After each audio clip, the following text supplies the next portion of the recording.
Coming up later in the podcast. People who call atheists know-it-alls are making the assumption that atheists are claiming with certainty to know that God does not exist. It seems to me that believing things without sufficient evidence is not open-mindedness. That's just stupidity. The phrase militant atheist is not a phrase of endearment. It is a phrase that has been deployed to denigrate atheists. I believe that sitting on my shoulder right now, there is an invisible, intangible, metaphysical, silent, odorless and weightless little man, and he is my best friend. Hello everybody, and welcome to another episode of A Magician's Thoughts. You are listening to Magic Dara, and you are, as per usual, very welcome to the show. So guys, this is a very important episode, and if you are an atheist or a non-believer, or perhaps you identify as agnostic, and you're listening to this, chances are, at one point or another in your life, you've been called a know-it-all for daring to question the existence of a deity or God of some description. And what I'd like to do in this podcast is explore whether or not that charge of being a know-it-all is actually accurate. And so I guess before we begin, it's important that I point out that my goal in this episode is not to explore whether or not atheists can be arrogant or non-believers can be arrogant, because obviously any person, regardless of their beliefs, can be arrogant. You could be Christian and be arrogant, you could be a Muslim and be arrogant, you could be a Hindu and be arrogant, and leaving religions aside, you could be conservative and arrogant, or liberal and arrogant and whatnot. Arrogance, nobody has a monopoly on arrogance, right? So with this in mind, it's important to clarify what I mean by the question that's posed in the title of the podcast. When I ask the question, are atheists know-it-alls, I'm referring to the actual atheistic position on God's existence and whether or not it constitutes an overstep. In other words, I'm asking you to consider A, whether or not atheists are claiming to know more than they do, or worse still, B, whether or not atheists are claiming to know more than it's possible to know.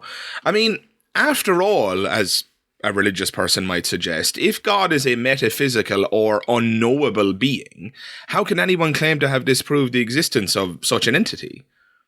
This seems like a totally fair question, right? But if you stick around long enough in this conversation, I'm going to explain why this question is, in my opinion, patently absurd. Atheism is not the position, although it can be, to be clear, but atheism isn't necessarily the position that there are no gods.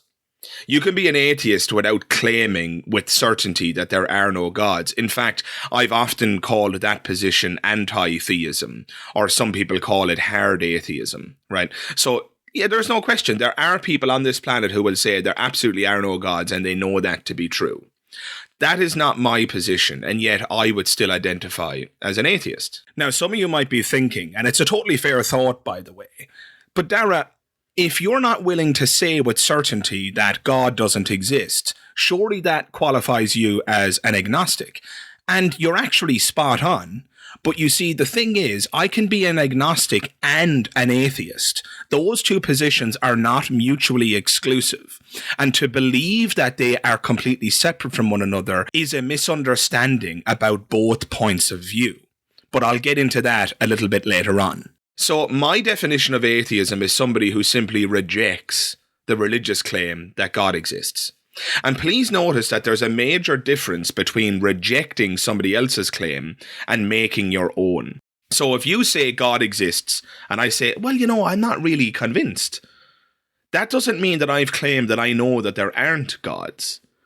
There's a really useful analogy here that helps to explain this difference. Imagine a courtroom for a moment. Now imagine God is on trial, and in this case, the thing that's being evaluated is God's existence. So the prosecution is trying to find God guilty of existence, whereas the defense is trying to find God not guilty of existence.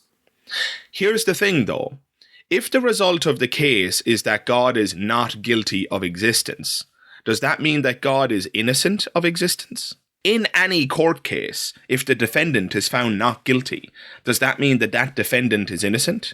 And the answer, of course, is no. That doesn't mean that the defendant is innocent. Not guilty and innocent are two different things. Not guilty means that there just wasn't enough evidence for guilt. The person might very well have committed the crime in question, but there just wasn't enough evidence to find them guilty. So if God is on trial for existence, and I vote not guilty as a juror, that doesn't mean that I believe God definitely doesn't exist. I haven't found God innocent of existence. I've merely found God not guilty of existence. And that brings us all the way back to the beginning of the conversation. When a theist says God exists, and I say I'm not convinced, that's the same as me saying I'm finding God not guilty of existence. I'm not saying that I believe with certainty that God doesn't exist, but people have thrown into the lap of atheists a truth claim that many of them, frankly, aren't making. And I'm speaking about a lot of the most ardent atheists on the planet, and I'll discuss them in detail later on. But Richard Dawkins, for example, he is not an ardent atheist who claims with certainty that there are no gods. He would use the definition of atheism that I'm advancing here. He would say he's simply not convinced of the theistic claim that God exists. So if you're going to say that atheists are know-it-alls, that doesn't actually make sense given the definition that most atheists are abiding by, which is, we're simply not convinced by the theistic claim that God exists. Why are we not convinced? Because the evidence is not quite there. This is where agnosticism really complicates the conversation. People say, well, if there is no evidence in favour of God and there's no evidence against God, why wouldn't you just be agnostic and sit in the middle? But this is a misunderstanding about agnosticism. Atheism and theism pertain to belief. So when somebody asks you, do you believe in God? If you say yes, you're a theist, and if you say no, you're an atheist. Agnosticism is not a middle ground. There actually cannot be a middle ground, guys. There is no middle ground between belief and non-belief. And I can explain why that is the case with a simple analogy. If I have a big bowl of sweets or candy, and I ask you, do you want one? And you say yes, you, of course, receive a piece of candy. If I ask you, do you want one? And you say no, you, of course, don't receive any candy. Now, here's the interesting point. If I ask you, do you want a sweet? And you say, I don't know, how many pieces of candy do you get? I trust and assume, dear listener, that you realize the answer to that question is you don't get any either. The person who says, I don't know, when asked, do you want any candy, gets none. And that's because there's no middle ground between taking a sweet or not taking a sweet. How could there possibly be a middle ground between taking a sweet and not taking a sweet? You either take one or you don't. It's logically impossible to be in the middle. Saying I don't know if I want a sweet means that you haven't accepted the offer to take one, which puts you in the no category. And that's because taking a sweet or not taking a sweet is a true dichotomy. A true dichotomy is defined as there only being two options. There isn't a third option vis-a-vis a true dichotomy. And existential claims are true dichotomies. In other words, God either does exist or doesn't. There's no middle ground there. There either is a God or there isn't one. There's no middle ground. And so there's no middle ground for you to hold in terms of belief. If God exists, you're a theist. If God doesn't exist, you're an atheist. And if you say, I don't know if God exists, that means you don't have an active belief in God. You see, guys, that's the thing. Beliefs are active. Non-beliefs are not the same thing. If you don't believe in God, there's no noticeable impact in your behavior. It's not an active thing. Now, the only reason I bring up this distinction between active and inactive beliefs is that it helps us to differentiate between accepting a proposition on one hand and rejecting and or saying I don't know in relation to the proposition on the other hand. Take the sweet example one more time. If you say yes when somebody asks you, do you want a sweet? there is an active change in your behavior. And it might involve something like extending your hand and taking the sweet and chewing on it and so forth. Whereas if you say no in response to the question, do you want a sweet, your behavior is not changed. And please notice that the same is true for saying, I don't know. The behavior of a person who says, I don't know in response to being asked, do they want a sweet, is no different from the behavior of a person who says, no, I don't want a sweet, because neither of them have said yes to being asked, do they want a sweet? And the same is true, guys, when it comes to God's existence. When you're asked, do you believe in God, and you say yes, we can observe in your behavior evidence of that active belief in your life. On the other hand, if you say no or I don't know, we would not see any evidence in your life of an active belief in God. So with all that on the table, it's important that we pause here for a moment and reflect. Remember, the question at the center of this podcast is, are atheists know-it-alls? And as I've described, one of the charges that's leveled against atheists is that they are being strident in their belief. That if they were being intellectually honest, they would adopt this middle ground where they'd say, well, you know what? I don't know. There's no evidence in favor of God and there's no evidence against God. And so therefore I'm going to sit in the middle. But as I've argued, and I'm hoping convincingly, there is no middle ground. There's actually no fence to sit on. You either believe in God or you don't. It's a true dichotomy. So to call atheists know-it-alls for the imagined crime of failing to sit on a fence that doesn't exist is absolutely ridiculous in my view. And this argument, this criticism of atheism, is all based on a mistaken assumption about what agnosticism actually is. Agnosticism is actually about knowledge and to what extent we can know things. So technically speaking, I'm actually an agnostic atheist, which means I don't currently believe in God, but I don't claim to know that there are no gods. Because how could I claim to know that? How could you possibly prove a negative? Proving a negative is essentially impossible in practice, and a brief explanation will suffice. What I'm about to read here is actually an excerpt from a piece of writing that I did a few years ago where I explained the ridiculousness of reversing the burden of proof and asking your opponent to prove the negative. So without further ado, I'll read this and you guys can be the judge. And I quote, "To begin, whoever advances a standpoint is obliged to defend it. This principle is the central hub of the burden of proof. The burden, in other words, is on the proponent of a particular claim, and this is for a very good reason." End quote. I'll pause there for a moment because it's important that I annotate this and point out theists are advancing the claim God exists.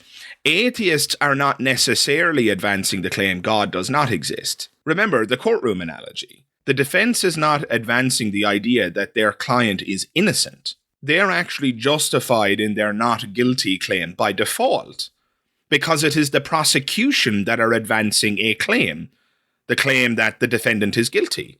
Henceforth, the burden of proof is on the prosecution to demonstrate guilt. It's very, very simple. Just like when a theist advances the claim God exists, the burden of proof is on them to prove that God exists. When an atheist says, well, I'm not convinced, they're not advancing a claim of their own. They're merely pointing out that they're not convinced by the theistic claim until such time that evidence is brought forth. But I'll continue reading here, and I quote, "A brief thought experiment will suffice in demonstrating the ridiculousness of reversing the burden of proof. Imagine, if you will, a world where the burden of proof was placed upon the opponent of a claim rather than the proponent. Let us say that a person in this world claimed that leprechauns exist. One would normally respond to such a claim, leaving aside ridicule, with a statement such as, prove it. However, in this other world, such a claim would be justified by default until the opponent proved that it was false. Simply put, if the burden of proof were reversed, the default position would be to accept all claims until they were proven otherwise.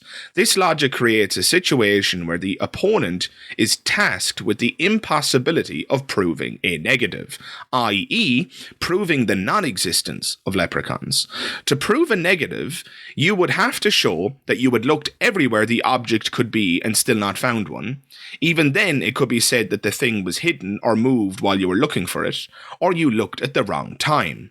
In short, it would be practically impossible to prove the non-existence of leprechauns, or indeed any other concept that one can imagine. This thought experiment demonstrates with considerable clarity the importance of the burden of proof and its relationship with the proponent. Without this relationship, the world would become devoid of reason and all manner of evidentially bankrupt ideas would thrive. End quote. So I hope that little excerpt there clarifies the importance of placing the burden of proof on the theist. At the end of the day, theists are postulating the existence of an all-loving God, a divine being who exists beyond space and time. When an atheist says, I'm not convinced, that doesn't saddle them with a burden of proof. In the exact same way that in a courtroom, there's a presumption that you didn't do what's being claimed. The prosecution must prove what they're claiming. And so to call atheists know-it-alls, guys, doesn't really make logical sense. To call an atheist a know-it-all is the equivalent of calling the defense a know-it-all. How dare you assume that your client is not guilty? How dare you, in other words, find God not guilty of existing? Yeah, but hang on a minute. You're the prosecution. Or the theist. It's your job to put forth the evidence to find God guilty of existing. And until such time that you do so, everyone is justified in the default belief that that thing does not exist or that your claim is bogus. And guys, that is the point here. The default position on claims about existence is disbelief. If you don't share that view, again, just think about the piece I read. If the default position is not non-existence, well then when people make claims, you'd have to accept all of them tentatively. That wouldn't make sense. So let's bring this full circle and address the agnosticism point again. Let's say you're a juror in the case for God's existence. Now remember, I've explained, the prosecution is attempting to find God guilty of existing.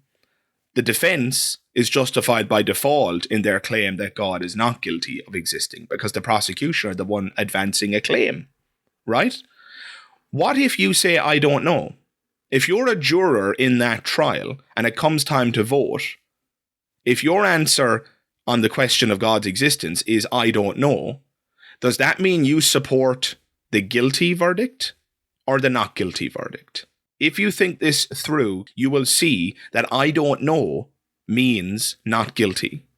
How could you possibly vote in favour of guilt if you're uncertain? Uncertain means that the evidence presented by the prosecution was not substantial enough to convince you of guilt. Henceforth, you must vote not guilty.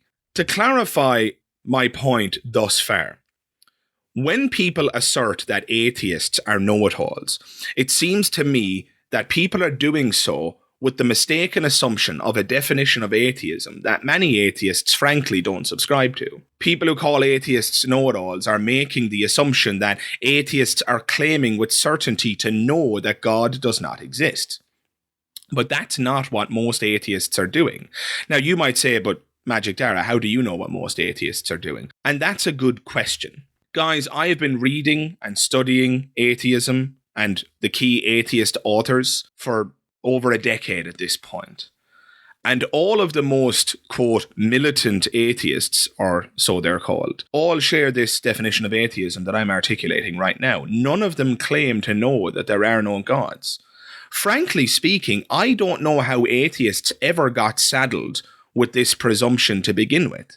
I have no idea how or why it came to be that people believe that atheists are claiming to know that there are no gods, because I don't know any atheist who does that. Now, you might accuse me of being anecdotal there, but I'm not. I'm literally talking about the figureheads of the atheist community. I'm talking about Richard Dawkins. I'm talking about Sam Harris. I'm talking about Christopher Hitchens. I'm talking about Daniel Dennett. And the list goes on. You name it, any prominent atheist, and they're using the same definition of atheism I'm talking about, which is that they simply reject the theistic claim that God exists, but they do not claim to know that no gods exist. And yet, theists or religious people that I encounter still tell me to keep an open mind, as though requiring evidence is suggestive of a closed mind. That's so ironic. It seems to me that believing things without sufficient evidence is not open-mindedness. That's just stupidity. Open-mindedness involves being willing to follow the evidence, or lack thereof, where it leads, not continuing to believe in spite of the evidence.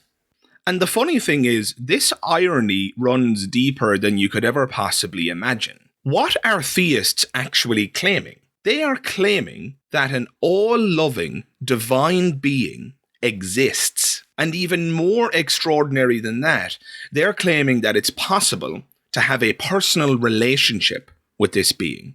And that they, in fact, do. They're claiming that they can pray to this being. This is not a claim that is founded in humility. Now, I'm not saying that religious people can't show humility. Of course they can. Again, as I clarified in the opening, what I'm exploring here is not the propensity for human beings to either be arrogant or humble. I'm exploring the propensity of the beliefs themselves and whether or not they constitute examples of humility or arrogance. And it seems to me to claim that you even have the slightest inkling about the origin of the universe after having simply read your holy book is not a claim that is rooted in humility. We don't even know if the Big Bang is the origin of all things. We just know it's the origin of our local universe. But we also don't know the origin of life. And here again, there are religious adherents who, to varying degrees of conviction, claim that they know how life originated on this planet.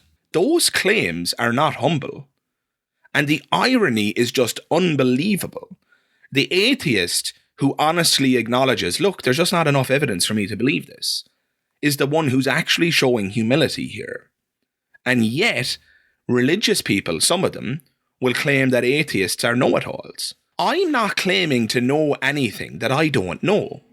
I'm just being honest about what I do and don't know. And I'm not claiming to know that God doesn't exist either. Remember, to be an atheist, all one need do is reject the theistic claim that God exists. It doesn't mean that you're claiming with certainty that no gods exist. Remember, you're just finding God not guilty of existence, not innocent of existence. I simply don't accept the theistic claim that God exists. And as I inferred earlier, this is in fact the view of many of the world's leading atheists. Yet this impression of the know-it-all atheist seems, in my experience at least, to be rather pervasive. Let's look at one key example. Let's look at the king daddy of them all. I don't think it would be unfair to say that Richard Dawkins is the poster child of modern atheism. Richard Dawkins is arguably the one who reinvigorated the atheist scene with the release of his book, The God Delusion, right? Richard Dawkins is arguably responsible for the emergence of phrases like militant atheist. And yet this makes absolutely no sense at all. What does it mean to be a militant atheist? But we'll discuss that more in a moment.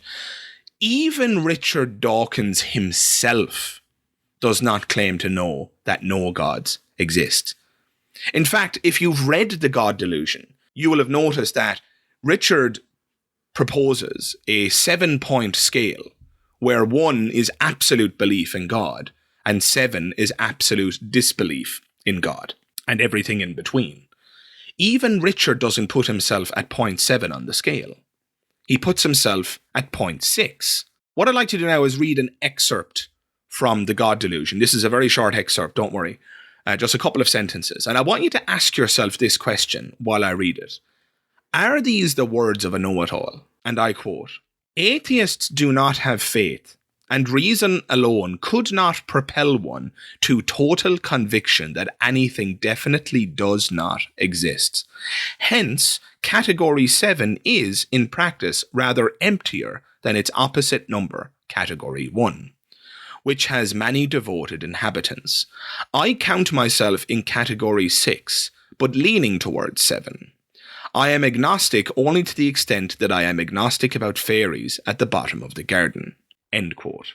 Now, perhaps your interpretation will differ from mine, but those do not constitute the words of a man who's claiming to know it all. In fact, it's quite the opposite. As he says, reason alone could not propel one to a total conviction that anything definitely does not exist.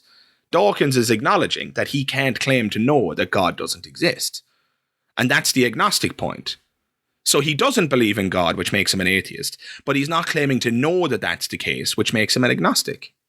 Right? So he is an agnostic atheist, just like me. He puts himself in Category 6. It's very likely that there are no gods, but I can't say for sure. Again, those are not the words of a know-it-all. They're the words of a man who's intellectually honest and committed to the ideals of the scientific method. As the philosopher David Hume put it, a wise man proportions his belief to the evidence. And despite the lack of evidence for God's existence, even Dawkins, the poster child for so-called militant or hardline atheism, never claims to know that God doesn't exist. He merely acknowledges the absence of evidence and proportions his belief accordingly. That is to say, he refuses to accept the theistic claim that a god or gods exist. But this is so radical to some that the word militant gets bandied about. Or the phrase in the title of this podcast is alleged, i.e. Richard Dawkins is a know-it-all. And again, this word militant, it just makes absolutely no sense. I trust and I hope that you'll agree with me, dear listener, that the word militant comes with a connotation of violence. The word militant comes with a connotation that we're about to take up arms against one another. The phrase militant atheist is not a phrase of endearment. It is a phrase that has been deployed to denigrate atheists and make them look evil. It's a phrase that has been deployed to make atheists look deplorable and violent. But I'm not aware of any atheists in 2021 who are using violence in the name of atheism. I'm not aware of any emergent, violent, atheistic trend. There just isn't one. So where did this word militant come from? It doesn't make sense. Now, perhaps there are those listening right now who are thinking, oh, but what about the atheism of the 20th century? Stalin and Pol Pot and so forth, who murdered millions, and they were atheists. This is a very interesting discussion, and it's an important discussion to have, and perhaps I'll do a separate podcast on that. But let me just address it briefly. The question I would ask is, what evidence is there that these men's atheism is what led them to commit their abhorrent acts? What is the connective link? So to take a different example, what is the connective link between the Westboro Baptist Church and their hatred of homosexuals and their religious faith? Well, it's quite a simple link, isn't it? It says that homosexuality is an abomination in the Bible. It says that a man who lies with another man has committed a sin. It describes it as an abomination, and it prescribes death for those who engage in such acts. And henceforth you get the Westboro Baptist Church who hate homosexuals. It's very easy to draw a line between the belief and the text. Please do the same for me vis-a-vis Stalin. Explain to me how Stalin's atheism led to him murdering millions. Remember, guys, atheists are humanists by and large. And the humanist manifestos articulate a concern for well-being and the prosperity of all conscious creatures, frankly speaking. There's nothing in humanism or atheism that justifies genocide. Absolutely nothing. So what is it that caused Stalin's behaviour? Well, that's probably a question for historians who are far better educated on the topic than I am. But to trivialise this and to say that Stalin did so because he was an atheist is, at the end of the day, just an assertion. And to quote Christopher Hitchens, that which is asserted without evidence can be dismissed as such. You might as well have claimed that Stalin did what he did because he has a mustache. And you know what? There seems to be a pattern there, doesn't there? Hitler also had a mustache and he killed millions. Oh, might be onto something there. And of course, you can hear the absurdity there, right? To simply assert that they did what they did because of atheism is a nonsense. But look, as I said, if you're interested in that topic, perhaps I'll do a separate podcast on that. Jump into the comments below and let me know. In any case, I just wanted to explain why I believe the usage of this phrase militant atheism is something of a mystery to me. It's at best ignorant, but at worst, it's an abhorrent description of those who simply don't believe in God. I guess all I'm saying is that acknowledging the absence of evidence and disbelieving as a consequence is not radical or militant. It's honest. And as I pointed out, not even Dawkins believes with certainty that no God or gods exist. He doesn't entirely rule out the possibility. Why? Because Dawkins understands something that his critics don't. And it's this. Absolute certainty is unscientific. Guys, science doesn't deal in certainties. Science doesn't produce truth. It constructs explanatory models that are subject to revision based on all of the available evidence. Nothing is beyond reproach. All subject matter is fair game for critique and falsification. We must change our minds if and when the evidence dictates it. But apparently merely acknowledging the absence of evidence and concluding that God probably doesn't exist as a consequence makes one a know-it-all or a militant atheist. I trust at this point I don't need to labour the point any further. This claim of being a know-it-all or being a militant atheist is just a complete nonsense. And again, please notice the irony here. All findings in science are subject to critique and re-evaluation. Ask yourself this question. Is that the same for religion? And to be clear, I'm not saddling all religious people with the claims of the fundamentalists, but even moderates have beliefs that are examples, in my view, of a massive intellectual overstep. Be it their belief in a supernatural God that explains reality in its totality, or their belief that they can have a personal relationship with the creator of our reality. These are not subtle claims that err on the side of skepticism and caution, and yet questioning them gets one levelled with the charge of being a know-it-all. It's funny because the philosopher and mathematician Bertrand Russell settled all of this in the 20th century with a paragraph, which I'm going to read to you right now. This is absolutely fascinating, and I quote, "Many orthodox people speak as though it were the business of skeptics to disprove received dogmas rather than the dogmatists to prove them." End quote. I'm going to pause there for a moment because that's a very important statement, and Bertrand Russell here does an excellent job of summarising my argument thus far. As Russell puts it, people speak as though it's the business of skeptics or non-believers to disprove the dogmas or irrational beliefs of religious people, when in fact it's their job to prove their claims. We are justified by default in rejecting those claims until evidence is presented to prove them. But allow me to continue reading here, and I quote, "This is, of course, a mistake. If I were to suggest that between the Earth and Mars there is a china teapot revolving about the Sun in an elliptical orbit, nobody would be able to disprove my assertion, provided I were careful to add that the teapot is too small to be revealed even by our most powerful telescopes.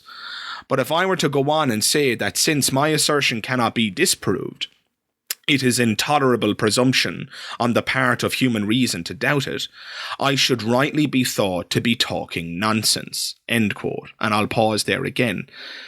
Bertrand Russell is just a wordsmith, an exceptional thinker. And again, here he hits the nail on the head.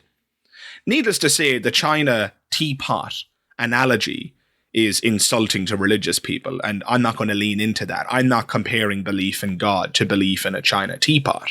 However, the principle here is absolutely spot on. As Russell points out, if someone does assert the existence of such a china teapot, and they're careful to add that the teapot is too small to be revealed by any of our investigative methods, well then it would be, by definition, impossible to disprove. We wouldn't be able to investigate it because the claim has been constructed in such a manner that it is impervious to falsification.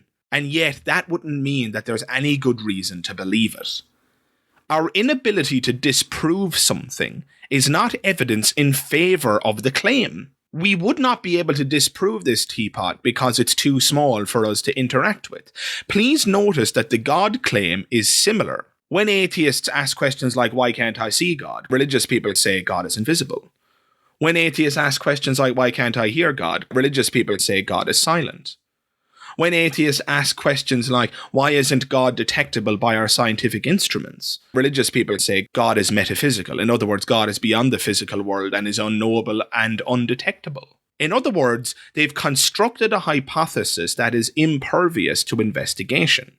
It's unfalsifiable. But that is not evidence in favour of the statement. I can construct an unfalsifiable hypothesis right now, and I'm going to do so. Here I go. I believe that sitting on my shoulder right now, there is an invisible, intangible, metaphysical, silent, odorless, and weightless little man, and he is my best friend. Please notice that you could not possibly disprove the existence of this entity I have just described. It is impossible in practice to disprove it, because the claim is constructed in such a manner that it renders all of our investigative methods null and void. It's not possible to explore this claim, and yet you do not believe it, and nor should you. And your inability to disprove it is not evidence in favour of the existence of the little man on my shoulder. And guys, the exact same applies to God. Just because the God hypothesis has been articulated in such a manner that it is impossible to disprove, that doesn't mean that we should believe it.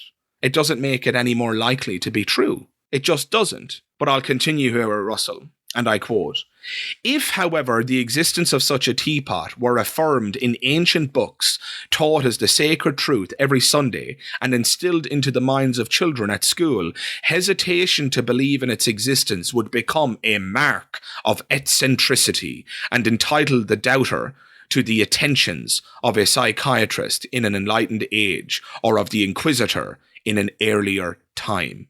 End quote. And here Russell brings his point to a resounding conclusion. And this conclusion addresses the question at the epicenter of this podcast. Why are atheists perceived as know-it-alls? Well, again, Russell hits the nail on the head here. As he says, if this teapot, which cannot be falsified due to the construction of the claim and it being impervious to investigation, if belief in this teapot were taught as sacred truth, if there were ancient texts that spoke of this teapot, and there were beautiful narratives constructed around its existence, and if belief in this teapot gave meaning to people's lives, suddenly doubting the existence of this teapot, despite its evidentially bankrupt status, suddenly doubting it would become a mark of eccentricity. Suddenly doubting it would be perceived as radical or, quote, militant. And those who would point out that, well, I just don't think there's any evidence for it, suddenly those people would be described as know-it-alls. I hope this analogy makes sense. I think Russell's articulation here is as true today as when he wrote it. It's spot on. So bringing this to a close then, guys, the question is, are atheists know-it-alls? And again, to clarify, yes, of course it's possible for atheists as human beings to be arrogant and to claim to know it all, just as any person can be arrogant and unpleasant. But the real question is the claim of atheism arrogant? Are atheists overstepping the boundaries? Are they claiming to know things that they couldn't know? And the short answer for me is no, they're not. Atheists are merely being honest and acknowledging that there's not enough evidence to prove that God exists. And consequently, they're saying, I'm not convinced, perhaps I'll change my mind when the evidence comes in. Even Richard Dawkins says that. This is essentially a case of empiricism. It's about whether or not there's evidence for something. If there is, we should believe it, and if there's not, we shouldn't. But before we finish up, I want to address one last concern. Some of you, no doubt, are listening and thinking to yourself that I'm ridiculous. You're thinking, Magic Dara, it's not possible to have evidence or scientific evidence for God. God is not a scientific claim. how could one possibly have physical evidence for a metaphysical entity? Well, as Russell pointed out in his teapot analogy, it's possible, of course, to construct a claim in such a manner that you can't produce evidence for it. I did the exact same thing when I postulated the existence of the invisible, intangible man on my shoulder. I couldn't possibly give you evidence for that either, because the claim is constructed in such a manner that it's not possible to do so. But the question is, why would anybody ever believe it then? If it's impossible for any of our senses to come to bear on the claim, and we can't produce evidence for it as a consequence, then what justification could there ever possibly be to believe it? There's a real irony at play here. You cannot have it both ways. If you're going to say to atheists, oh, how narrow-minded are you? You're asking for scientific evidence for something that there couldn't possibly be scientific evidence for. Well, if there can't be evidence for it, then why are you believing it? What reason could there possibly be for you to believe it? How can you say on one hand that this entity is unknowable and beyond our reality, beyond space and time, and then by the same token claim that you know it exists, or that you believe it exists? That doesn't make sense. That is incoherent. And if you're going to say, oh, well, I know it exists because God has communicated with me, well, then you're shooting yourself in the foot, because God is knowable. God is interacting with our reality. And if God is interacting with our reality, then in principle, God is detectable. This is the thing, guys. You see, God is not an unscientific hypothesis. Those who believe in God often claim that God created the universe. That's a claim about cosmology. Those who claim to believe in God often claim that God created life. That's a claim about biology. Those who believe in God often claim that God is the foundation of our morality. That's a claim about psychology. You cannot have it both ways. If you believe in an interventionist, theistic God that answers prayers and created the universe and life, then that God is in principle detectable. And if you haven't provided evidence of that detection, well, then people like me are justified in rejecting your claim that that God exists. And that rejection is not evidence of being a know-it-all, and it is simply dishonest to suggest otherwise. Acknowledging that there is no evidence for a claim, or very little or poor evidence for a claim, does not make one a know-it-all. It makes one intellectually honest. And I'll leave it there for today, guys. I hope you enjoyed this podcast, and as I always say, I hope that my thoughts on this matter have shifted your intuitions. If you enjoyed this podcast, please do consider dropping a like on it. And, you know, if you want to become part of the conversation, I answer every single question or comment. It's become something of a full-time job lately, but I'm happy to do it because I want to build this community and I want to build relationships with you guys. So if you have any thoughts on this topic, jump into the comments below and let me know, and the dialogue can continue. Other than that, if you have been enjoying my content more generally, please do consider hitting the subscribe button, and don't forget to check the bell notification icon. That way you'll be able to stay up to date with all things Magic Dara as and when my latest videos go live. Thanks again, guys, and I really appreciate you listening. I hope to see you in the next one. All the best.